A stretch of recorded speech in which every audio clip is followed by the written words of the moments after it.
Hey guys, Loony here. Welcome back to yet another plugin tutorial. And here's my Camtasia Studio. It's about to open. Go away. I've just finished recording the first episode, and now when I actually choose to record, Camtasia Studio opens up, basically telling me, "Are you ready to edit?" No, I'm not. Anyway, so we can go ahead and get rid. Well, actually, we can't really get rid of this command class. We need it. It's not right now. One thing that I did kind of forget to tell you is that we might as well start registering our listeners and stuff. So if we do get plugin manager dot register events, then we could do a new and then region select interact event and then this, because that's how things work. And then we can go ahead and do a get command and then /wand dot set executor new /wand command. So now if you go ahead and export this will actually work. It won't work before because we hit hadn't actually registered things. Can I actually exit out of this yet? Yes, I can. Right, so we're only going to be using our WorldEdit API class so far. Why? Because we might as well. So let's go ahead and make a protected static hash map. This hash map will contain UUID and location and selection 1, which is obviously going to equal our new hash map. UUID and location, and then there. So we need to go ahead and import hash map, UUID, and location, which are three pretty basic things. And then we're going to go ahead and copy this and paste this and rename this to selection2 or DOS, which whatever language you want in. So now we're going to go ahead and create a getter for our selection 1. So this will be a simple public static location.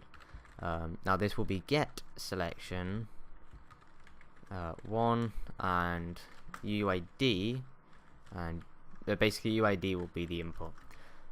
So when this is being called, they have to do get selection 1 and then the player's UUID. And now we need to go ahead and return a null. Just because it's a return, it needs to return something. So now we can do an if statement. So if selection 1 dot contains key and then UUID, then we can go ahead and do this. And this is going to go ahead and return the selection 1 dot get UUID. This will then go ahead and return the location that's been stored inside of here. And obviously, instead of doing an else statement return null, we might as well just ignore that and let this do its thing. So that will do that. Now we can now go ahead and make it so there is a setter, obviously because you need a setter. So if set selection 1 and then UUID, and then location. So that's that. This will be like set in the left click. So selection 1 is left click, selection 2 is right click, unless if I mess up in my coding somewhere and I put in the opposite. So now we need to do if selection 1 dot contains key UUID, then we need to go ahead and remove selection 1 UUID.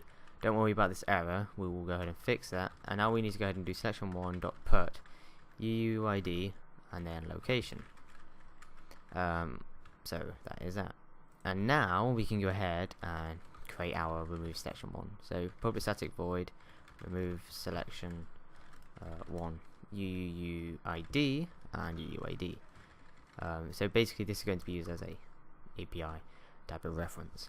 So now if selection 1 dot contains key UUID, and then obviously that will go ahead and create our if. Then we need to go ahead and do selection 1 dot remove UUID. So obviously if it doesn't contain it, there's no point in trying to remove it because it doesn't contain it, so pretty pointless. So now we can go ahead and copy this, and now we can go ahead and change everything that says 1 and change it to 2. So that's 2, that is 2, this is also 2, and so on. So this has got to remove 2, that's got to remove 2, that's got 2 remove 2.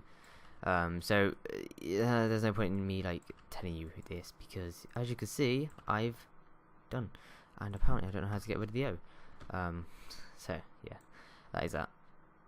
So that's selection 1 and selection 2 done for getter, setters and removing. So pretty easy, this little API class so far. Now we need to go back into our call, because now we need to go ahead and create another protected static. We call this WorldEditAPI and then WEAPI.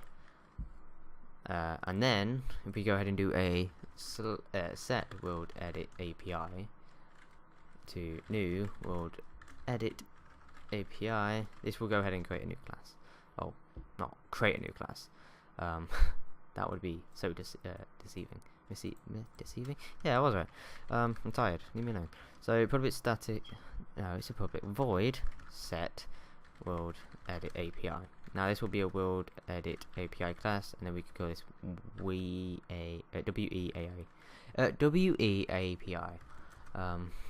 Here you can put whatever you want. But yeah, so now we can go ahead and do WeAPI is equal to WeAPI. Now the only reason why I put this in lowercase because this was in uppercase, of course. Now we need to go ahead and do a public static, and this will go ahead and return our WorldEditAPI, and obviously this is get WorldEditAPI. I wish I could speak today. I can't speak. And then obviously this will go ahead and return our WEAPI reference. So yeah, we now, to use the WorldEditAPI, we now refer to our main class or our core class and do core.get WorldEditAPI to refer to this class. Now this is it. This is the tutorial. So there's nothing else that we can add. This is it. This is how simple this one is. So this tutorial is probably the shortest tutorial that I'll probably do for this. So it's not really, any changes. So I don't know. So if I go ahead and commit these changes to added the basics to the WorldEditAPI class, and commit this, and then go ahead and synchronize this up to GitHub. Every episode obviously I'll go through with you what I've updated in that tutorial, like this one. I've just updated the WorldEditAPI. So if I was to go ahead and wait for this to actually fully synchronize, which usually doesn't take this long, if we go back here and refresh, as you can see it says WorldEditAPI is in latest update, and then if you hover over it, it says added the basics to the WorldEditAPI class. Now if we go ahead and go to our API class, we can go to WorldEditAPI. As you can see, this is exactly what we've put, and that is it. It just keeps you updated. Like if I was to go ahead and update all this with any bug fixes, you'll be able to check it. Say like 7 months from now, I have absolutely finished this tutorial series, which it will be hard to believe, to be honest. You'll see that there's a lot more things in here, and you could just go ahead and fork this, and then basically you have all the source code. I won't recommend you doing that, mainly because that means that you've not learned anything, and that you'll just be waiting and being lazy and then copying of other people's code, which isn't really smart idea. Obviously it'll be a copy of my code anyway, but it's good for you to learn instead of just copying and then being like, oh yeah, I know what that means. So it's good to understand. Anyway, I've been going on for way too long now. This was like a simple tutorial, and now I'm just gonna make it more complicated.